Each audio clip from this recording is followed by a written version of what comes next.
नमस्कार बच्चों।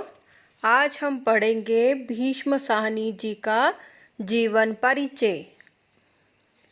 तो चलिए शुरू करते हैं। सबसे पहले हम उनके जीवन के प्रमुख बिंदुओं पर नज़र डालेंगे। पहला है, भीष्म साहनी जी सुप्रसिद्ध फिल्म अभिनेता बलराज साहनी के छोटे भाई थे। भीष्म साहनी जी प्रगतिशील विचारधारा के लेखक हैं। भीष्म साहनी जी ने नाटक लिखने के साथ साथ इनके रंगमंचन में भी सहयोग दिया। भीष्म साहनी जी प्रेमचंद की परंपरा के समर्थ लेखक माने जाते हैं। कहानी कला की सभी खूबियाँ प्रेमचंद के पश्चात भीष्म साहनी की कहानियों में देखी जा सकती। तो चलिए अब शुरू करते हैं भीष्म साहनी जी का जीवन परिचय।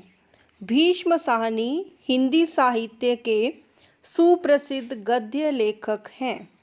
इनका जन्म सन 1915 में रावलपिंडी में हुआ।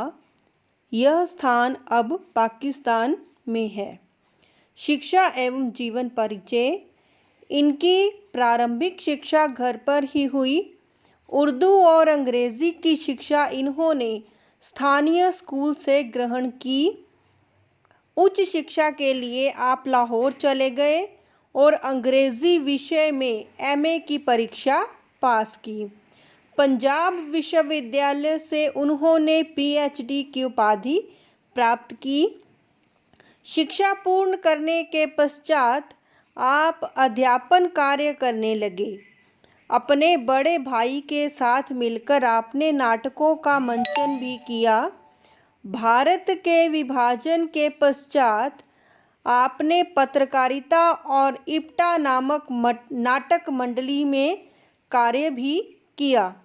आपने मॉस्को में लगभग 7 वर्षों तक रहते हुए विदेशी भाषा प्रकाशन गृह में अनुवादक के रूप में कार्य किया और रूस के प्रवास के दौरान आपने रूसी भाषा का अध्ययन किया और लगभग 2 दर्जन ग्रंथों का अनुवाद भी किया। 2 सालों तक अफ्रो एशियाई लेखक संघ से भी जुड़े और आपका निधन सन 2003 में हो गया। साहित्यिक परिचय।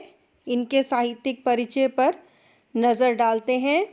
भीष्म साहनी जी प्रेमचंद की परंपरा के लेखक माने जाते हैं।